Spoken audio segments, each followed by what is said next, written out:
So, welcome everybody. Good morning. Welcome to the revolution. This is the prayer revolution. I love saying that. Well, part of the reasons why I called this prayer revolution, I just wanted to say that every morning. Welcome to the prayer revolution. I think I've always All wanted to right. say something like that my entire life. I grew up in the '90s, but I would think I was a wannabe hippie growing up. I would wish that Kevin Arnold was one of my idols. I always thought that I should have been born during the '50s or '60s. And so I was a wannabe hippie. So I always wanted to be part of a revolution. And now we're doing it. We're part of a revolution. But it's a very different kind of revolution. It's a revolution of the heart. It's recognizing that, when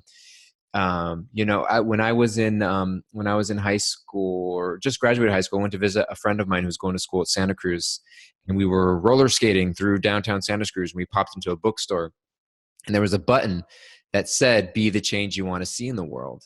And this was before Instagrams, before social media. This was like before that phrase was on everybody's social media post. Before Mahatma Gandhi. It was before Mahatma Gandhi, even. It was before Mahatma Gandhi, actually. And so I was like, wow, be the change you want to see in the world. And I was all for like political movements and this and that. And I asked myself, if the rest of the world were exactly like me, would that be a good thing? And that really started Mm. my spiritual journey in a huge way, because I was just contemplating, like, wow, like, do I want the rest of the world to be like me? And my outward revolution became an inward revolution. And I think that's why we're here today. That's why we're here this morning. It's kind of like the the changes I want to see in the world start with me. And when I make those changes, my not just my I mean, there's character, there's the way we live, habits, etc., but like the way I approach things in this world, um from a spiritual perspective, will allow me to be an agent of change should I wish to be one, in a way Mm-hmm. that's, I think it was Einstein that said that no consciousness can solve a problem that created it. Mm-hmm.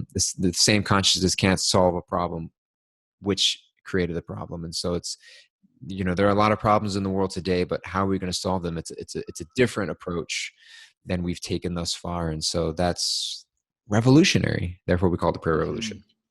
So we Love start it, our days DJ. off. We start our days off with the warm, soothing voice. Veer Budger's he's like the Barry White of Bhakti. He's got that voice that just kind of that gives your soul a hug. And when we hear it, we just feel connected on a deep level. And so we want to hear from you, Veer. We want to hear your prayers. We want to hear your words. We want to be You're on comforted, fire this encouraged, and morning. inspired. Yeah. Love it, DJ. Yeah, thank you so much, brother. I love you. You bring joy into my life, laughter, smiles, and all goodness. All goodness comes in. Give a shout out to Arjuna, my godfather, Balaram 108, tuning in. Mm.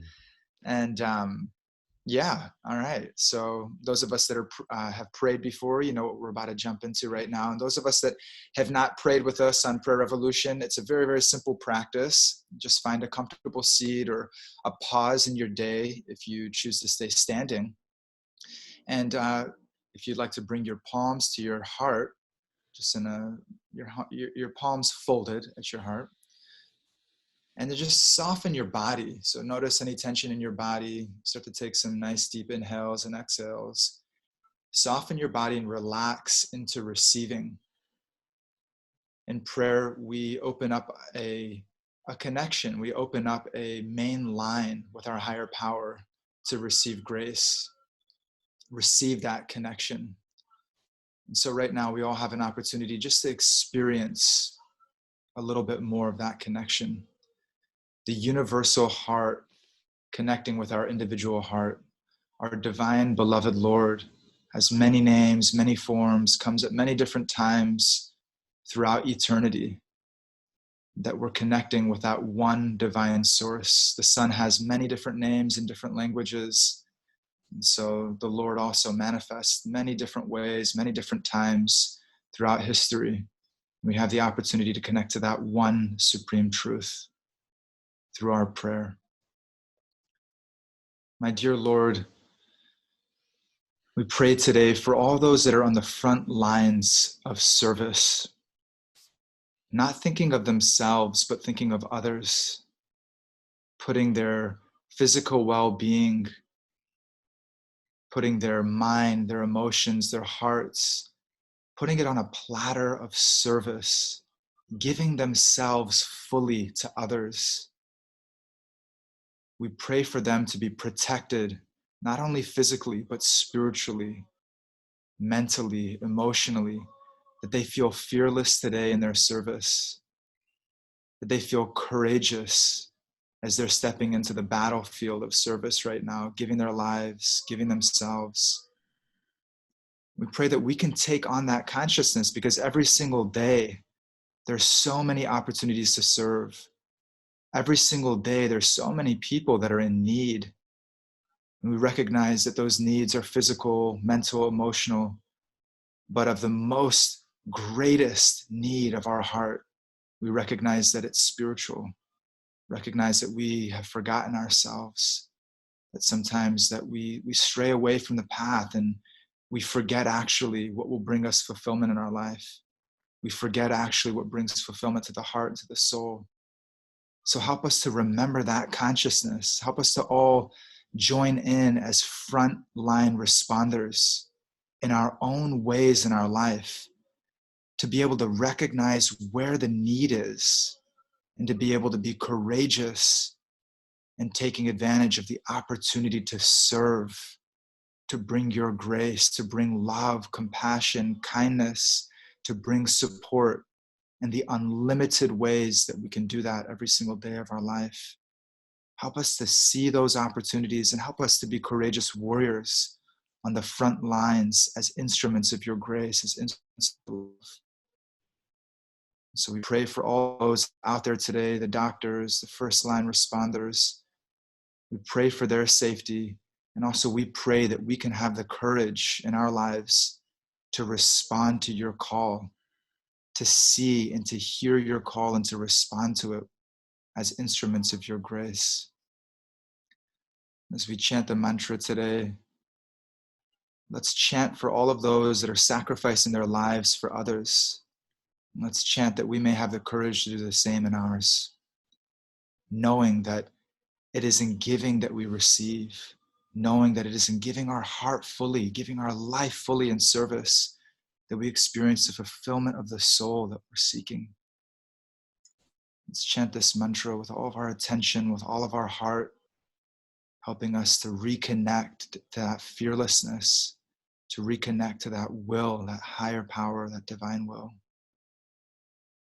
Hare Krishna, Krishna Krishna, Hare Hare, Hare Rama, Rama Rama, Hare Hmm. Got me crying, Vira. So sweet. I'm tingling inside all the stuff you just shared. I for those also sits for those of you who are new or joining, or maybe not aware of mantra or the Hare Krishna mantra, we chant this prayer at this mantra at the end of every prayer we chant. Maybe Bryn, our scribe, can type that mantra in the chat boards for those who may be unfamiliar. It's the Hare Krishna mantra. And sometimes the translation of this mantra is, "O Lord, O energy of the Lord, please engage me in your service." And I was thinking about that so much today, because at the beginning of the prayer, you asked us to put our palms together. And the thought that came to my mind, because you don't always do that, and the thought that came to my mind is the name. You know the name of this mudra, Vira, in Sanskrit? This mudra? No. Anjali mudra. In Sanskrit, it's Yeah, called that's Anjali right. mudra. And Anjali means offering. Anjali means offering. And so our friend and teacher Raghunath, he says, when we put our hands together, the mantra that he puts with this mudra is, "I am born to give." Born to give. And so contrasting that with "I'm here to take." And so when we ask the question, what, and I was thinking of just happiness and joy and also distress and sadness, that when I, you know, when I'm not, ultimately, when I'm not, I'm upset when I'm not getting what I want. I'm not getting what I want. And normally we approach prayer with, there's something that I want, and so let me see if I can get that. But if I'm looking at, actually, like, I'm just looking to serve, looking to give, it totally flips the script around. And so, but Mm-hmm. we may not know how or where or in what capacity we can serve. Or sometimes we think, and maybe I've definitely had this experience, you can share very also. It's like, I want to serve, but I want to serve in a particular way. Or Mm. I think I'm supposed to be serving in a particular way. And I want people to notice that particular service. And I want it to be facilitated according to my needs. Like Mm. my service is not going the way that I want it to, and to, you know what I mean? You Universe, aren't letting me serve adjust. you. You aren't letting me serve you the way that I'm wanting to serve you, you know? And so to be completely open, even in that regard of like, I'm just here as a vessel of service, because sometimes it's humbling, because sometimes it's romantic and it's heroic and it's, you know, it's Instagram worthy. And sometimes it's not. Sometimes it's quiet. Sometimes it's humble. Sometimes it's silent, or even not noticeable, or even harder for the ego. Sometimes people don't even know it's you. Mm. Sometimes you offer a service and somebody doesn't even know that it's you offering that service. You know what I mean? Like, and Mm-hmm. you think about, like, for example, all these first responders, all these people who are, all the people that we normally take for granted on a day-to-day basis, that we pay, Mm-hmm. I mean, we have your doctors and our nurses and our frontline responders. Yes. But then even all the people, it's like, okay, I'm sitting at home and I walk to the store to get my groceries, but some of us may be ordering our groceries, or UPS workers. We went for a walk the other day, my wife and I. This was maybe a week ago, and there was a UPS worker, and he was unloading packages, and she just said, "Thank you for your service." And it's like, would we normally think to do that? People that we Mm-hmm. pay lower wages in society, or that we don't normally think of, take for granted, but people are serving us every single day. And Mm-hmm. how many times do we stop and say thank you, or appreciate the people that are stocking our grocery shelves, and so I was just thinking of that Anjali Mudra, born to give, and that sometimes the prayer is, how can I serve? And allow me to accept whatever service falls into my plate. And don't let me Mm-hmm. feel that if I'm not serving in a particular capacity, or that I feel less than, or something like that. You know what I mean? Yeah, definitely. Yeah, totally. It's bringing up a memory. Just thinking about like the most fulfilling experiences I've had in service, and I was thinking about a time, this is years ago, in the Bhakti Center after a festival. And I remember our friend Tiffany Vira, she tunes in often to Instagram. I'm not sure if she's on this morning. Um, but oftentimes there would be like one or two or three people at the end of these huge events we would have at the Bhakti Center. You have like, 3, 4, 500 people coming and having a festival, and with live mantra music and a beautiful experience. And then everyone served a dinner meal, and Doyal oftentimes is the one cooking those incredible 10, 12, 15 course feasts for 400 or 500 people. And at the end of the night, everybody has left, and the most fulfilling experience I can remember is like being, the one or two people no one knows. You get to mop the Mm, floor, or clean up the toilets, or finish washing the last pots and pans, locking up the doors, like just that satisfaction of like, mm, the satisfaction is internally. And I just recognize so mm, much in my life, that still so much of my fulfillment and my satisfaction still comes from external validation.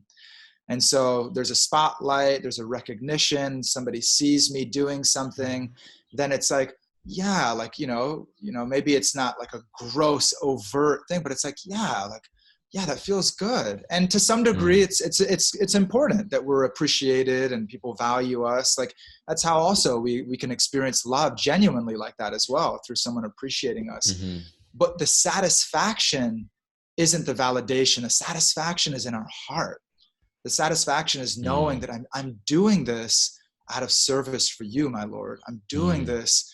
This is an offering of service from my heart. It's not me, that I'm not good enough as I am, and so now I need to get this external validation. So just recognizing that in my own life, when I mm, really look at it, when I really assess, where is that fulfillment coming from? It's that inner work. It is really giving myself to a meditation practice. It is the stuff that's behind closed doors. It is sending that gift to that person and not needing a name on it or whatever it may be. And just noticing, the ego wants that recognition. The ego wants that validation. It wants to be recognized. It wants that external, yes, I've been seen. It wants that. But more than that, we want to see ourselves. We want to experience actually, just the fulfillment of a selfless act. That's what we're really looking for. And so when you're sharing that, it was just reminding me of that experience. Yeah, and I think it's totally valid, because I think that feeling of being seen, of being validated, of being connected, it never goes away. We can't deny that. It's just a question of, who do I want to be seen by? You know what I mean? And it's I'm running around the world looking to be seen. It's so interesting, right? Even in the world of social media, it's there are people that I don't even know that I'm hoping or comment on this and that or the other. We judge things by the number of likes or et cetera. Or maybe if we're not in the social media world, it's just even people outside. We sometimes are just, we don't recognize there's a need to be seen in all of us. That's a real need to be seen, to be reflected, to be loved, and to be known. But we've perverted the search for that need to be fulfilled into kind of just random places that we ascribe so much meaning to. You know what I mean? We ascribe so much meaning to, you know what I mean? And so it's just when we perform those acts of selfless service, it requires us to feel the gaze of another witness. Another witness. And I feel that when we feel that gaze of another unseen witness, the Lord in the heart, it provides us with a comfort and a strength that allows us to actually become selfless. And I was thinking of this yesterday. I've been doing this 100-day project, and the 100-day project, you have to post something every day for 100 days. And the point of it is it's not always going to be perfect. You can't craft a masterpiece. If it's not done or it's incomplete. And so sometimes I post something and I'm just I should have put more thought into that, but I can't, because you just have to keep going. But last night's post, I posted this post that I was actually kind of happy with. And I quoted this verse from the Bhagavad Gita that was talking about relationships. Well, the verse wasn't, but my post is about relationships, and about how sometimes we give, being in relationships sometimes gives us a glimpse to Krishna's selfless attitude towards us. Because Krishna in some ways is an abusive relationship. God, Krishna, for those who don't know, is another name for divinity or for God in Sanskrit. It means all attractive. So Krishna's somewhat in an abusive relationship with all of us. He's trying for connection. He's reaching out, and we're just saying, I don't got time for you. You know what I mean? Or I'll come to you when I need something. It's kind of ew, but he doesn't give up on that relationship, and he's always there. In the same way that when I'm sometimes, whether it's in a marriage or I see my parents towards me, my mother towards me, it's I don't always make it easy on her. My wife and I don't always make it easy on each other, but we show our love by continuing to show up. I was thinking of you. I was thinking of so many people in my life that when I have the opportunity to show up for somebody, even when it's hard and I don't necessarily even getting something back in return, I get a small glimpse of what Krishna is doing for all of us. And if I can see that. And so I read this verse in the Bhagavad Gita in the 2nd chapter, verse 38. He says, "Do thou fight for the sake of fighting, without considering happiness or distress, loss or gain, victory or defeat. And by doing so, you shall never incur sin." He uses this word sin, papam, meaning a negative reactions or a negative consequence.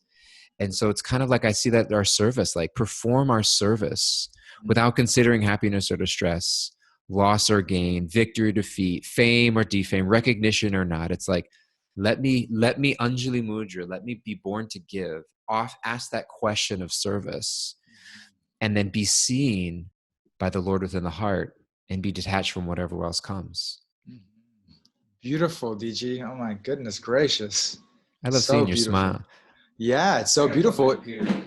I was thinking about, as you were sharing, that we get to be that witness, for each other. It's such a beautiful service, right? Like to be able to see each other in this highest light. I'm just thinking about you right now. I'm just like, okay, what eyes am I seeing you with? Like, what ears am I hearing you with? And from that place of witnessing a soul, attempting to reconnect with the divine, and seeing that, wow, like it's inspiring. It just transforms my entire vision and transforms my senses to actually be able to feel a connection with the higher power in those moments, and to work toward, who do I want to be seen by, in the end of the day, and what is, what does that feel like to be seen, by our higher power, right? What does it feel like to be seen actually by our higher power, to be seen with love, without conditions, to be seen with that type of gratitude, to be seen with that type of unflinching, uninterrupted desire for that connection. What is it to be seen by that, and that we can start to, we can start to reflect that to each other. That's the beauty of Sangha, and the beauty of spiritual community is like, what am I choosing to see here? And I may not be able to fully see it right now, but I have a choice. Am I just seeing your body? And I'm just seeing, what you can do for me, or are you saying something that I like or I don't like, or am I in that mental space measuring you and weighing you, and how much pleasure can DG give me, or how much suffering can I avoid from it, or am I actually looking at you and saying, hey, you know what, you're a child of God, and what a beautiful opportunity just to witness, just to see that and witness that. Yeah. Can I read something beautiful from a book? No. Okay. I've been waiting. This is our episode 29. I've been waiting for you to finally get tired of all my tangents and rants. Please. So this is a beautiful book. I don't know if you've read this, but it's a Falling Upward by Richard.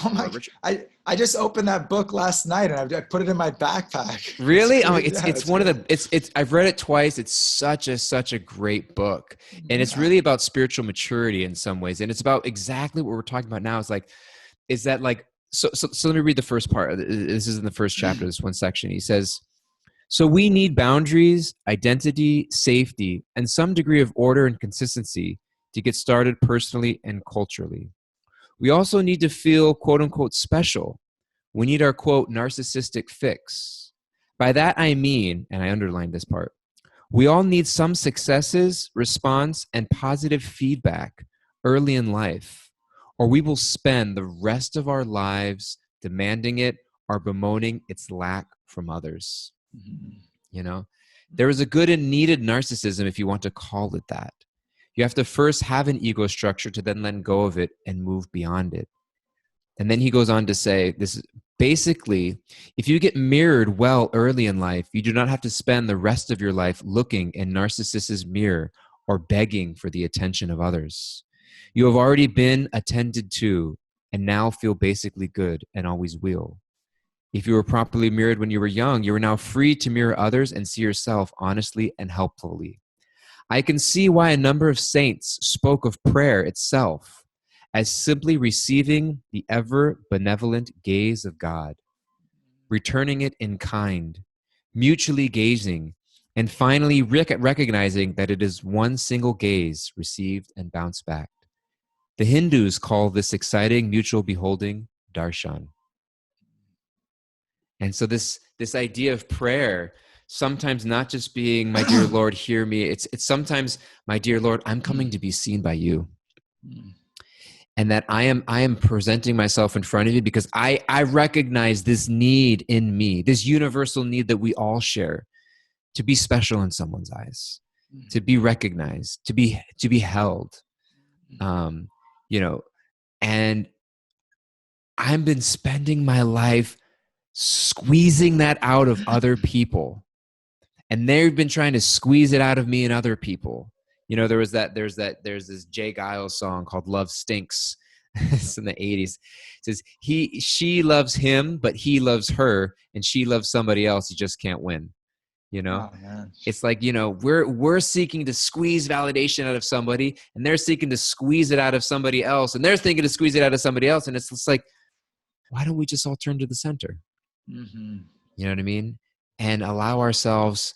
And so when I feel seen by Krishna, I feel that exchange of loving gaze, then I can go out of the world and I'm not, you think of so many of the pollution or the political greed or all this stuff. It's like people just trying to squeeze what they want out of the material world.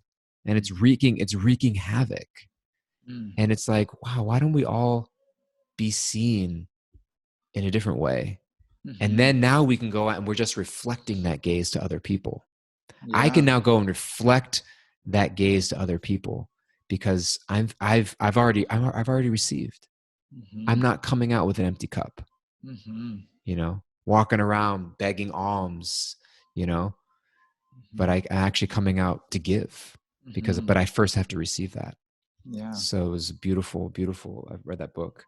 So Yeah, so super beautiful, and also just seeing the seeing the journey, that you talk so often about too, DG, like where we're at right now.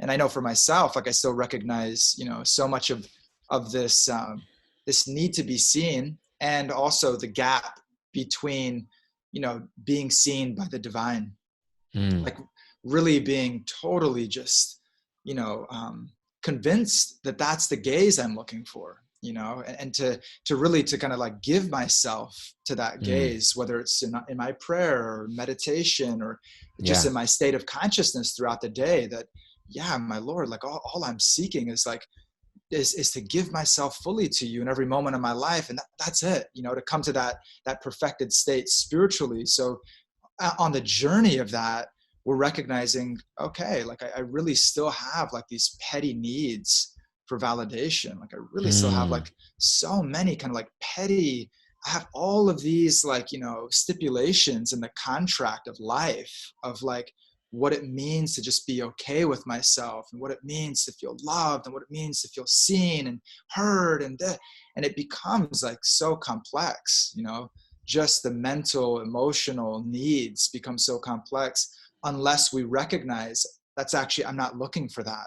I'm actually looking for the gaze of my higher power. I'm actually looking to mm, be recognized and seen with those loving eyes. And yes. and all of this is just, this is all an ego construct. This is my false ego that's constructed this complex experience for me to be able to receive love, and Mm, for me to be able to surrender, for me mm, to be able to recognize that that's really what I'm looking for. And so yeah. the deconstruction of that false ego, and what he speaks about in the book as it goes on, is the death of that first life, Mm, the death of that that craving to be seen externally, that mm, craving to be seen, and that desperation to be seen externally, that takes a certain kind of death of our false ego to be able to kind of be born in our spiritual life, and to really kind of to seek our validation, to seek our connection in a healthy way, and through love and connection with the divine. And so yeah. I'm hearing you share that. And I love how you tie in so much throughout our conversations. Like where I'm at right now is I'm still seeking that validation. Anybody still seeking validation externally? Put your hands up, put your shoulders up, get moving. We still seek it. It's the reality. We are not there. And so what is the journey to freedom? What is the journey to freedom, that where I'm standing in the sun, I'm standing in the rain, standing in the challenges, the beauty of life, whatever's going on. And that validation is coming Mm, from within. That fulfillment and that connection is coming from our faith and our connection with the higher power. mm, And so that we're all a work in process, right? We're all in a spiritual process. We're all in mm, an attempt, to reposition from that external validation to actually a connection with the divine, and the fulfillment that comes from that. So I want to hear mm. any thoughts that you may have, DG, in closing, how Yeah. to how to be gentle with ourselves in the process, and also to take some steps toward that Like, somebody once asked a question. I was giving a class, and not to me, somebody asked somebody else, and we were reading about all these anartas and like things in the heart that we want to change, like our anger or blah blah blah blah blah. He's like, how do I overcome these things? It seems so big. And he mhm, said, just being aware of it is half the battle. Just being aware, hey, there's things in my heart that I want to shift. And I was like, wow. And I think that translates to here of like just recognizing, just stopping and just noticing the game. I have a need to be seen, to be validated. And what I'm doing in my life is ultimately, I'm just trying to be seen and recognized in a certain way. And you know what? I'm not ready to give up the pursuits in which I'm been pursuing for so long, but at least I know theoretically that I'm not going to find it here. I may mhm, keep digging over in this ditch, but I just know it's not going to come here. And I just know internally that I need to turn that gaze inward. And if I can just do that, and I could just bring that into a moment of prayer every day, I believe, because it's an inside job. We're not going to do it on our own, but we'll start to feel Krishna's loving hand reciprocate. We'll mhm. get moments and glimpses of that. So I just think it starts with the self-awareness of what's going on, so we can accept reality. So Amazing. I know you got to run. Vira's we gotta wrap this up here today. But I love you so much, Vira. I love all of you guys so much. Please, if you want to give Vira and I any validation or encouragement, write to us at prayerrevolution@bhakticenter.org. Prayerrevolution@bhakticenter.org. We live off here. Until we are fully self-realized, we will be seeking praise and recognition from other people. Just Praise and recognition from all y'all angels, y'all all representatives of our dear oh, beloved, of Krishna. our No, divine beloved. You are all representatives, but certified. we also want to hear from you. We're not able to answer all your questions that you post in the chat boards during the podcast. So please write to us your questions, write to us your feedback, write to us your thoughts, write to us your topics that are interesting that you'd like us to discuss here. So please write to us. Please check out bhakticenter.org/online to get recordings of these podcasts. Also check out our Zoom link. We would love, if you're tuning on Instagram, we'd love for you to switch over and join us on Zoom so we're more active and participatory chat board over here. And we just love you guys. Is it Bryn's birthday today? Bryn Lava? Bryn. Hare Bryn. I Krishna need you to look up for a to second. you, Hare Hare Krishna Krishna to you, to you. Hare Hare Krishna, Krishna, dear dear Bryn. Hare Krishna Krishna to to you. you.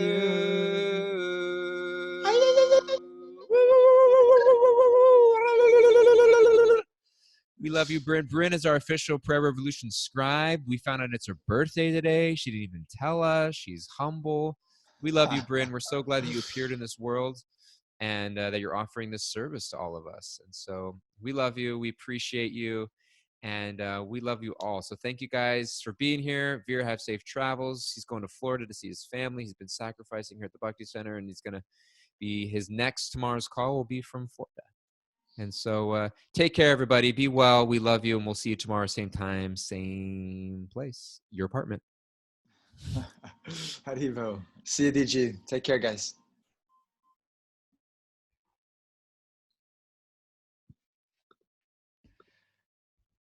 Okay. Thanks for being here, everybody. Take care. Jan, glad you were here.